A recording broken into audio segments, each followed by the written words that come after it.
आपण कितीही चांगली कृत्ये केली तरी ती कृत्ये देवाची कृपा मिळवण्याचे तिकीट किंवा परवाना नसतात. आपण या जीवनात जे काही करतो तरीसुद्धा देव आपल्यावर कृपा करतो. काय आपण देवाची कृपा मिळवण्यासाठी त्याच्या जवळ आहात की त्याच्यापासून दूर आहात?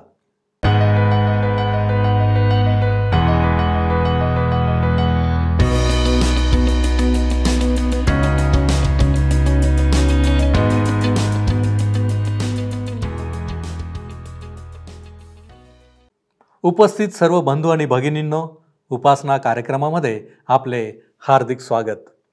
प्रियांनो, आपण आधीच पाहिले होते की अनुवाद या पुस्तकाच्या द्वारे मोशे नव्या पिढीतील इस्रायल लोकांना भूतकाळात घडलेल्या गोष्टींची आठवण करून देत आहे. त्यामध्ये इस्रायल लोकांनी कशा प्रकारे परमेश्वराला अव्हेरले, कुरकुर केली याचा वृत्तांत सांगत आहे. असे असून सुद्धा इस्रायल लोकांना परमेश्वराचा चांगुलपणा, इस्रायल राष्ट्राविषयी असलेला त्याचा जिव्हाळा कसा प्राप्त झाला या गोष्टी मोशे त्यांना सांगत आहे. आजच्या अध्ययनात आपण इस्रायल लोकांनी होरेब येथे केलेले बंड, परमेश्वराचा त्यांच्यावरचा क्रोध आणि मोशेची मध्यस्थी याविषयी अभ्यास करणार आहोत. माझी खात्री आहे की आपण सर्व तयार असाल. तर मग चला प्रियांनो, आपण आपल्या अध्ययनाची सुरुवात करूया. श्रोत्यांनो, आज आम्ही अनुवादाचे पुस्तक ह्याच्या 9व्या अध्यायाला सुरुवात करीत आहोत. या अध्यायामध्ये परमेश्वर इस्रायलांना जाणून होता. त्यांचे जे अतीत होते, जे गत जीवन होते ते चांगले नव्हते हे परमेश्वराला माहीत होते. इस्रायल राष्ट्राचे जे गत जीवन होते, जे अतीत होते, परमेश्वर ह्या नवीन पिढीसमोर त्याला सांगत आहे. त्यांचे अतीत चांगले नव्हते श्रोत्यांनो. ते चांगले होते किंवा फार योग्य होते म्हणून परमेश्वराने त्यांना वाचवले नव्हते. ते फार प्रगत राष्ट्र होते म्हणून देवाने त्यांना बोलावले नव्हते. देवासमोर खरे पाहता ते काहीच नव्हते. श्रोत्यांनो, आम्ही सुद्धा फार चांगले, उत्तम किंवा इतरांपासून वेगळे आहोत म्हणून देवाने आम्हाला वाचवले नाही. परमेश्वर फक्त वाईट लोकांना वाचवतो. आम्हाला त्याने ह्यासाठी वाचवले की आम्ही वाईट आहोत, आम्ही पापी आहोत. प्रभू येशू ख्रिस्त ह्या जगात धर्मी लोकांना नाही, परंतु पाप्यांना तारण्याकरिता आला, त्यांना वाचवण्याकरिता आला. आता आपण पाहूया अनुवादाचे पुस्तक 9वा अध्याय आणि पहिलं वचन काय सांगतं ते. हे इस्रायला, श्रवण कर. तुझ्यापेक्षा महान व सामर्थ्यवान राष्ट्रे ताब्यात घेण्यास तू आज यारदेन उतरून जाणार आहेस. त्यांची नगरे मोठी व त्यांचे कोट गगनचुंबित आहेत. जो आज शब्द वापरण्यात आलेला आहे तो 24 घंटे असणाऱ्या दिवसाविषयी सांगत नाही, परंतु त्या वेळेपासून जेव्हा हे लोक त्या प्रदेशात प्रवेश करतील. दुसरं वचन, तेथील लोक धिप्पाड व उंच असून अनाकी वंशातले आहेत हे तुला माहीतच आहे. अनाकाच्या वंशजांशी कोण सामना करील असे म्हणतात हे तू ऐकलेच आहेस. परमेश्वर जे हा देश हेरण्याकरिता गेले होते, त्यांनी त्या देशाविषयी जी बातमी आणली होती त्यापेक्षा अधिक खराब बातमी त्यांना देत आहे. परमेश्वराला त्या प्रदेशाविषयी माहिती होती. त्या ठिकाणी कोण कोण लोक आहेत, कसे आहेत हे सर्व त्याला माहीत होते. तरीसुद्धा परमेश्वराने त्यांना त्या प्रदेशात जाण्यास सांगितले. त्यांनी तेथे प्रवेश करण्यास मनाई केली, कारण त्यांनी देवावर विश्वास ठेवला नाही. ते लोक धिप्पाड, उंच आहेत हे सुद्धा देवाला ठाऊक होते. त्याला सर्व समस्या, अडचणी ठाऊक होत्या. त्या प्रदेशात त्यांच्यासोबत जाण्याचे वचन त्याने त्यांना दिले होते. मार्टिन लुथर यांनी म्हटले की देवासोबत एक व्यक्ती असंख्य असण्याप्रमाणे आहे. श्रोत्यांनो, जर आपण देवासोबत आहात तर आपण असंख्य आहात. आणि हे लक्षात ठेवा, खरे पाहता विश्वासणारे ख्रिस्ती लोक ह्या पृथ्वीवर अल्पसंख्यक आहेत. परंतु मी आपणाला असे काही सांगू इच्छिते जे ह्या जगाला ठाऊक नाही. श्रोत्यानो, देवासोबत आम्ही असंख्य असे आहोत. देवासोबत एक म्हणजे असंख्य.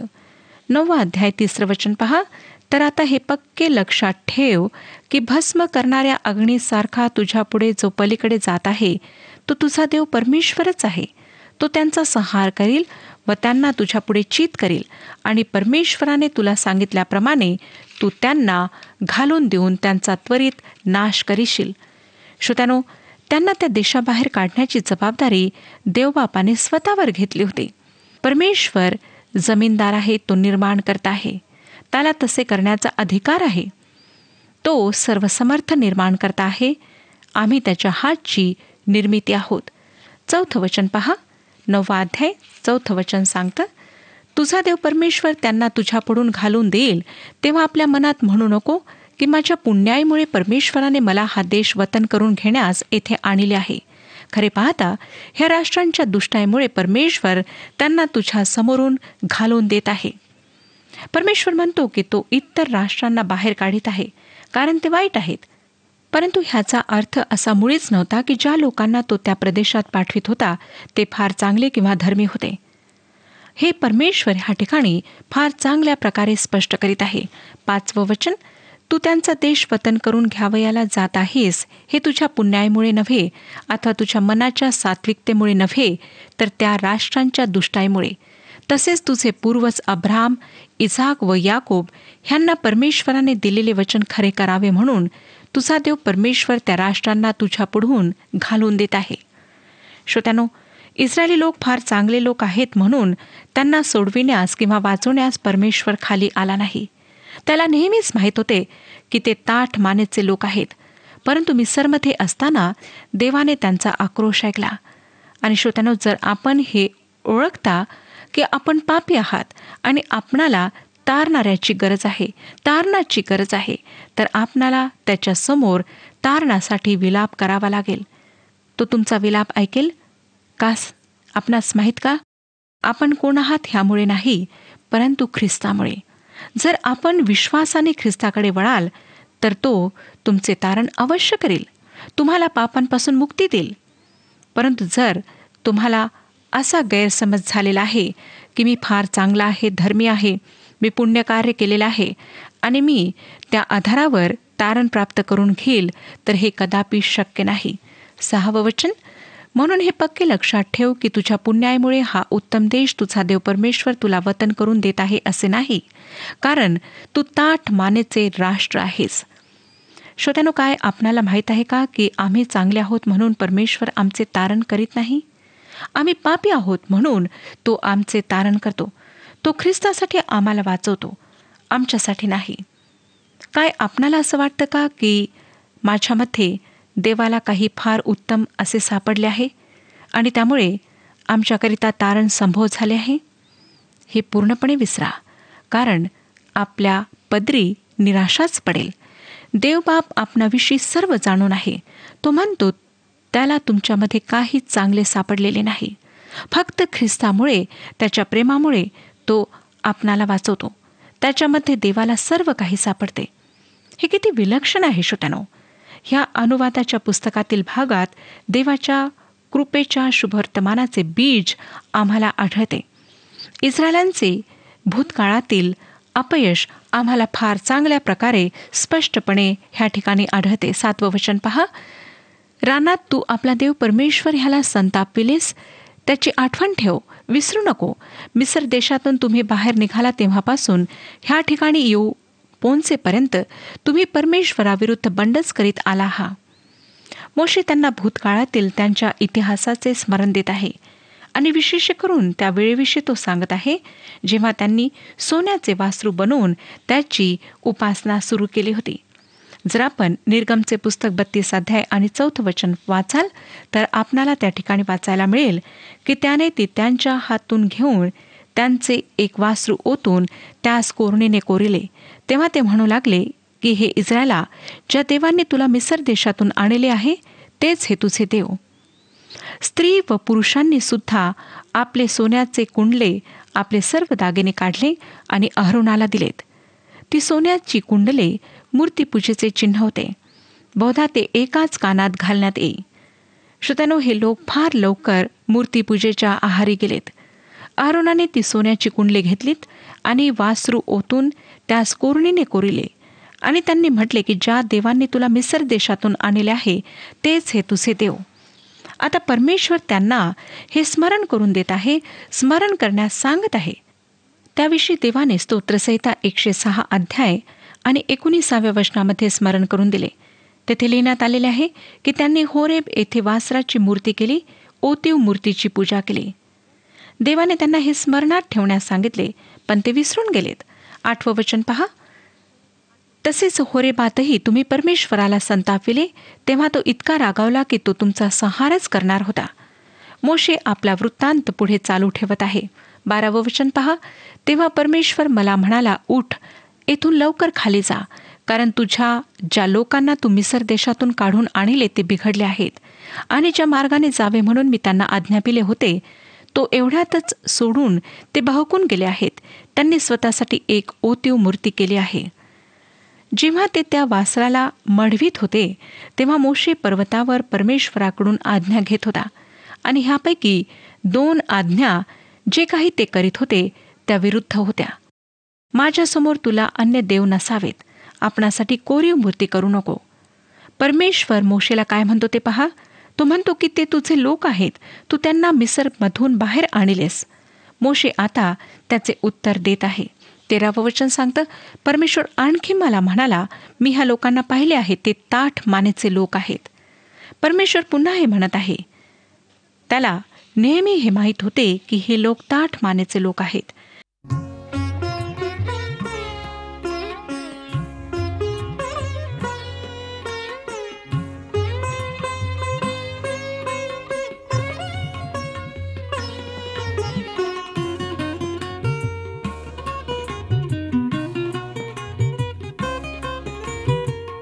तुझी स्तुती गाण्याकरिता आले ख्रिस्ता, तुझी स्तुती गाण्याकरिता आले ख्रिस्ता,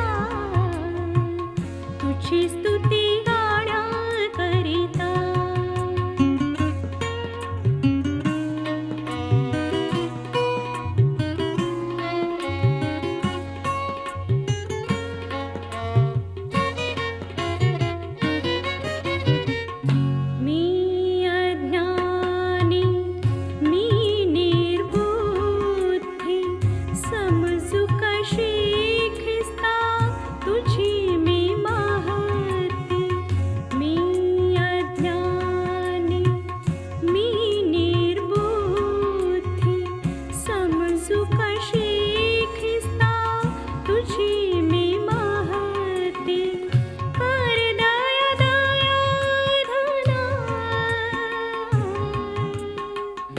तुझी स्तुती गाण्याकरिता आले ख्रिस्ता, तुझी स्तुती गाण्याकरिता.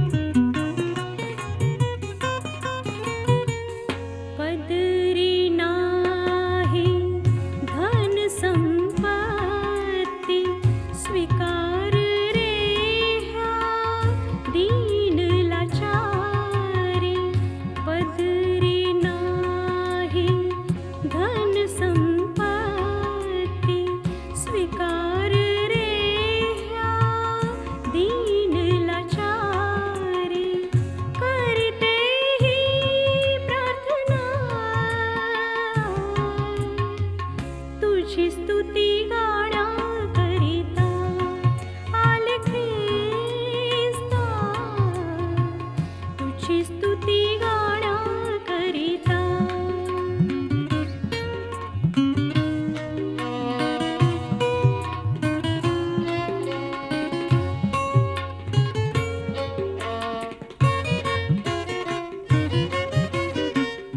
तुझ्या वीणा मज कोणी नसे रे, तारणाची भिक्षा तुझ जवळी रे.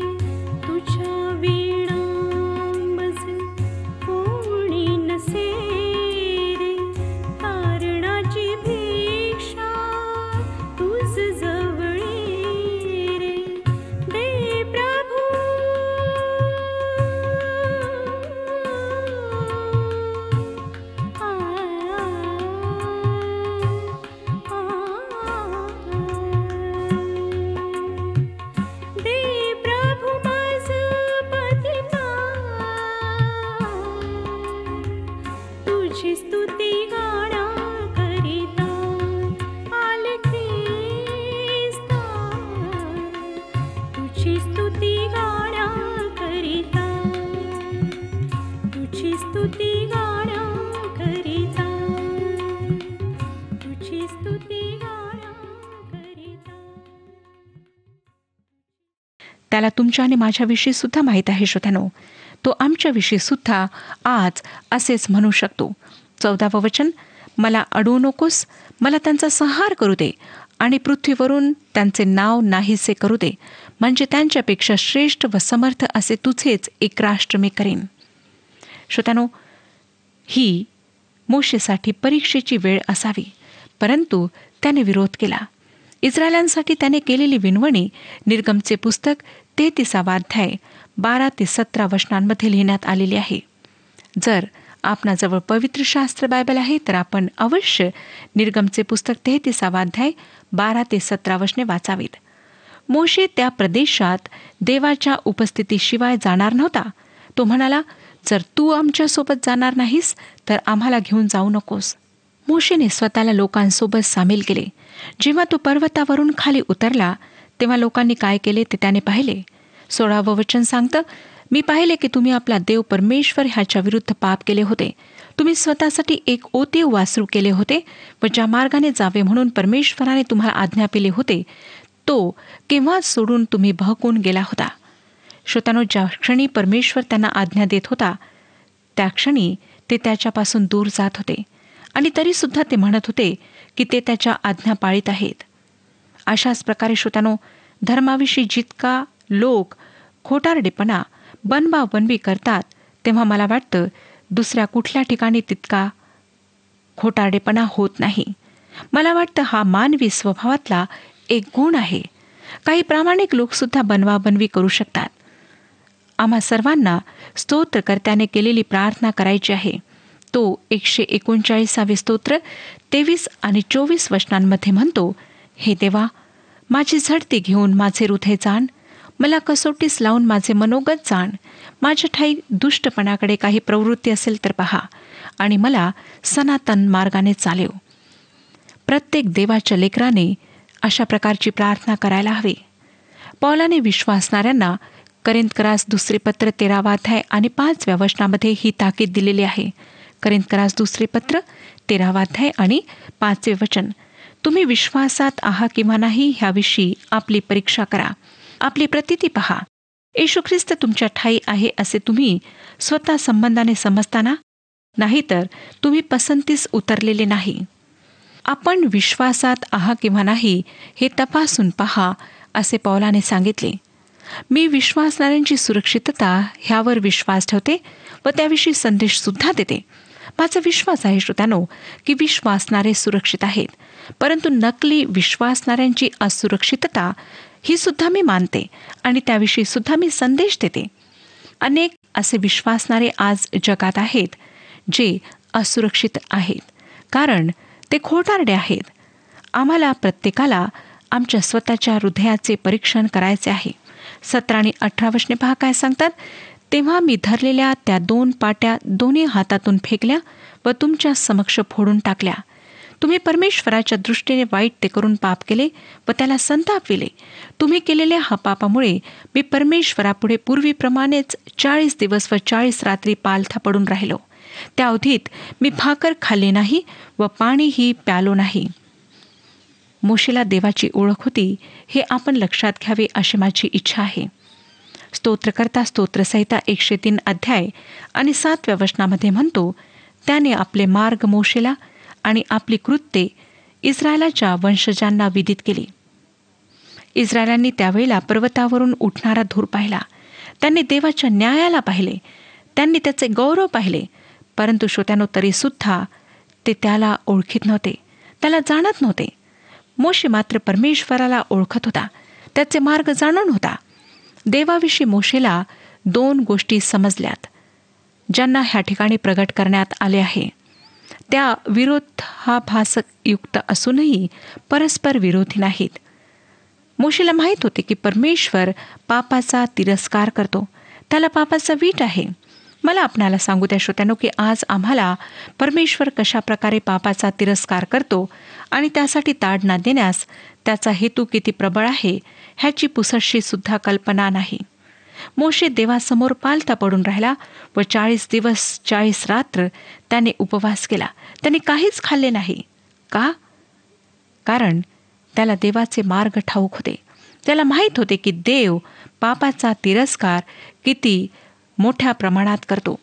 आज अधिकांश ख्रिस्ती लोक परमेश्वर त्यांच्या जीवनातील पापांचा तिरस्कार कशा प्रकारे करतो ह्याविषयी अजाण बनून आहेत. श्रोत्यानो, आम्ही जे पाप करतो त्याकडे देव कधीच दुर्लक्ष करीत नाही. तुमच्या व माझ्या जीवनातील पापांना परमेश्वर अवश्य हाताळणार आहे. लक्षात घ्या की आपण परमेश्वराशी खेळ खेळू शकत नाही. तो पापाचा तिरस्कार करतो. तो पापासाठी शिक्षा करतो. मोशेला परमेश्वराची दयासुद्धा माहीत होती. मोशेचा देवाच्या दयेवर पूर्ण भरोसा होता, म्हणून तो परमेश्वराजवळ येतो. परमेश्वर पापाला ताडना दिल्याशिवाय राहणार नाही. परंतु श्रोत्यानो, तो किती विलक्षण आहे ह्याची आपण कल्पनासुद्धा करू शकत नाही. तो इतका कृपाळू आहे की तो पाप्यांवर दया करतो. त्याने तुमच्या व माझ्यावर दया केली, कृपा केली. त्याने इस्रायलांवर सुद्धा दया केली होती. पुढे ऐका 19 वचन काय सांगतं ते. परमेश्वर तुमच्यावर इतका संतापला होता की तो तुमचा संहार करणार होता. त्याचा कोप व संताप पाहून मला भीती वाटली. तथापि ह्या खेपेसही परमेश्वराने माझे ऐकले. मोशे कोणी विशेष होता म्हणून देवाने त्याची प्रार्थना ऐकली असे मुळीच नाही श्रोत्यानो. परंतु परमेश्वर दयाळू आहे म्हणून त्याने मोशेची प्रार्थना ऐकली. पॉल रोमकरासपत्र 9 अध्याय आणि 15व्या वचनामध्ये हे स्पष्ट करतो. तो म्हणतो, कारण तो मोशेला म्हणतो, ज्या कोणावर मी दया करीतो त्याच्यावर मी दया करीन, आणि ज्या कोणावर मी करुणा करीतो त्याच्यावर मी करुणा करीन. परमेश्वर सार्वभौम आहे आणि तो आपली दया आमच्यावर प्रकट करीतो. तो किती विलक्षण आहे ह्याचा अनुभव घेऊन पहा. आम्ही देवाच्या ह्या 2 गुणांना पूर्णपणे समजू शकत नाही. त्याचा पापाविषयीचा तिरस्कार आणि त्याची दया. 12व्या वचनात परमेश्वराने काय म्हटले होते ते आपणाला आठवतं का? त्या ठिकाणी परमेश्वराने म्हटले होते, ज्या लोकांना तू मिस्र देशातून काढून आणले ते बिघडले आहेत. कल्पना करा की मोशे देवाला म्हणत आहे की तू चूक केले. मोशे म्हणतो, ते माझे लोक नाहीत, ते तुझे लोक आहेत. मी त्यांना मिस्रमधून बाहेर काढले नाही, तू त्यांना काढलेस, ते तुझे आहेत. मोशे परमेश्वराला स्मरण करून देतो की ह्या प्रदेशातील लोक हे समजतील की परमेश्वर त्या लोकांना मिस्रमधून बाहेर तर काढू शकला, पण ह्या देशात मात्र आणू शकला नाही. अशा प्रकारची प्रार्थना देवाला कार्य करण्यास प्रवृत्त करते. ह्या ठिकाणी इस्रायल त्या प्रदेशात प्रवेश करण्याकरिता तयार होते. ह्यावरून प्रकट होते की प्रार्थना कशी करायची हे मोशेला माहीत होते. 20, 21 आणि 22 वचने सांगतात, परमेश्वर आरोनावर इतका रागावला होता की तो त्याचा नाश करणार होता. त्या प्रसंगी त्याच्यासाठीही मी प्रार्थना केली. मग तुमची पापकृती म्हणजे तुम्ही केलेले वासरूप मी घेऊन अग्नीत जाळले. नंतर त्याचे फोडून तुकडे केले व कुटून धुळीसारखे बारीक चूर्ण केले व डोंगरावरून वाहणाऱ्या ओढ्यात फेकून दिले. नंतर तबेरा, मस्सा व किब्रोत हतव्वा येथेही तुम्ही परमेश्वराला संतप्त करीत राहिला. हा सारांश आहे. असा एकही दिवस नव्हता श्रोत्यानो की ज्या दिवशी हे लोक परमेश्वराप्रती खरोखर विश्वासू राहिलेत. 25वं वचन पहा, तुमचा नाश करीतो असे परमेश्वराने म्हटले म्हणून मी त्याच्यासमोर त्यावेळेस 40 दिवस व 40 रात्री पालथा पडलो होतो. हे जेव्हा त्यांनी कादेश बर्न्या येथे त्या प्रदेशात जाण्यास मनाई केली त्यानंतर घडले. मोशेला देवाची ओळख होती. मोशेला माहीत होते की देव बाप पापाचा न्याय करतो. 26 ते 29 वचने पहा काय सांगतात. मी परमेश्वराची अशी प्रार्थना केली की हे प्रभू परमेश्वरा, ही तुझी प्रजा, हे तुझे वतन तू आपल्या प्रतापाने सोडविले आणि पराक्रमी हाताने मिस्र देशातून काढून आणले, त्याचा नाश करू नको. तुझे दास अब्राहम, इसाक व याकोब ह्यांची आठवण कर आणि ह्या लोकांचा हट्ट, दुष्टाई व पाप ह्याकडे लक्ष देऊ नको. देशील तर ज्या देशातून तू आम्हाला काढून आणले तेथले लोक म्हणतील की जो देश त्यांना देण्याचे परमेश्वराने वचन दिले होते तेथे त्यास त्याला नेता आले नाही आणि तो त्यांचा द्वेष करीत होता म्हणून तो त्यांना रानात मारून टाकण्यासाठी घेऊन गेला. ही तुझी प्रजा आहे, हे तर तुझे वतन आहे. त्यांना तू आपल्या महासामर्थ्याने व उगारिलेल्या हाताने काढून आणले आहेस. श्रोत्यानो, मोशेला प्रार्थना कशी करायची हे माहीत होते. मला जर तशी प्रार्थना करणे माहीत असते तर किती बरे झाले असते. परंतु श्रोत्यांनो, दुःखाची गोष्ट की अशा प्रकारची प्रार्थना आमच्यातील बरेच लोक करू शकत नाहीत. सर्व काही असताना आम्हाला दिसतं की इस्रायली लोक परमेश्वराच्या आज्ञा पाळण्यामध्ये असमर्थ ठरलेत. तर तुम्ही व मी सुद्धा असमर्थ आहोत. श्रोत्यांनो, देवाची स्तुती असो की त्याचे उपकार आमच्यावर आहेत, त्याची कृपा आमच्यावर आहे. आम्ही त्याचे आभार मानायला हवेत की तो आज कृपेने आमचे तारण करतो. वास्तविक पाहता त्याने नेहमीच कृपेची पद्धती वापरली. जुन्या करारात त्याने कोणालाही नियमशास्त्राच्या आधारे वाचवले नाही. त्यांना त्याच्या दयेने आणि कृपेनेच वाचवण्यात आले व नेहमीच ह्याकडे निर्देश असे की ख्रिस्त सर्व पापे दूर करण्याकरिता ह्या जगात येऊन वधस्तंभावर आपला प्राण देईल. श्रोत्यानो, आमच्या जीवनामध्ये ही गोष्ट पूर्ण झालेली आहे. प्रभू येशू ख्रिस्त ह्या जगात आला. त्याने वधस्तंभावर स्वतःचा प्राण दिला, जेणेकरून तुम्हाला आणि मला पापांची क्षमा, पापांपासून मुक्ती प्राप्त व्हावी. आज तो आम्हाला आमंत्रित करीत आहे. काय आपण त्याचे आमंत्रण स्वीकार करण्यास तयार आहात? परमेश्वर ह्या विषयात आपले मार्गदर्शन करो आणि आपणाला आशीर्वाद देव. हा कार्यक्रम आपणास आवडला काय? आता आम्हाला एक मिस कॉल करा आणि आपण पुढील विजेता होऊ शकता.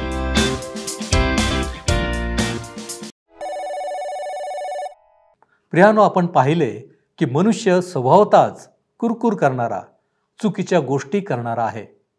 त्यामुळे आम्ही केवळ मनुष्याला क्रोधित करतो असे नाही, तर आम्ही देवाला सुद्धा क्रोधित करतो. परंतु लक्षात घ्या की परमेश्वर आमच्या पापांकडे दुर्लक्ष करीत नाही. देव आणि मानव यांच्यामध्ये ख्रिस्त हा मध्यस्थ आहे. म्हणूनच आम्हाला देवाची कृपा प्राप्त होते, आम्हाला त्याची दया प्राप्त होते. मोशेची मध्यस्थी इस्रायल लोकांना जीवनदायी ठरली. काय आपण ख्रिस्त म्हटलेल्या या मध्यस्थाला ओळखता? जर नसेल तर आज आपणास संधी आहे. आपण प्रार्थना करू. आमच्यावरती प्रीती करणाऱ्या आमच्या महान प्रेमळ परमेश्वरा, आम्ही तुझ्या चरणापाशी आलेलो आहोत.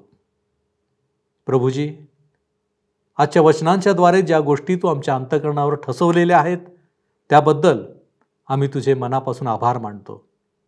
होय परमेश्वरा, आम्ही स्वतःला ओळखावं, आम्ही तुला देखील ओळखावं आणि प्रभूजी आमच्या जीवनाच्याद्वारे तुझं गौरव करावं म्हणून आम्ही तुला विनंती करतो. तू आम्हा प्रत्येकाला सहाय्य कर. आमच्या जीवनामध्ये तू हजर आहेस. आमच्या प्रतिदिनी तू आम्हाला सहाय्य करीत आहेस. आमच्या जीवनामध्ये ज्या चिंता आहेत, काळज्या आहेत, समस्या आहेत, आजार आहेत, ते सर्व दूर करणारा तू आमचा जिवंत देव आहेस. आणि म्हणूनच तुझी इच्छा आहे की आम्ही योग्य आज्ञापालन करावं. होय प्रभूजी, तुझ्यावरती विसंबून राहण्यासाठी, तुझ्यावर आपला दृढ विश्वास व्यक्त करण्यासाठी तू आम्हाला सहाय्य कर. आणि म्हणूनच बापा, या सर्व विनंत्या, या मागण्या येशू ख्रिस्त आमचा प्रभू याच्याद्वारे करतो म्हणून तू ऐक. आमेन. येशूची कृपा आपणाबरोबर सदैव असो.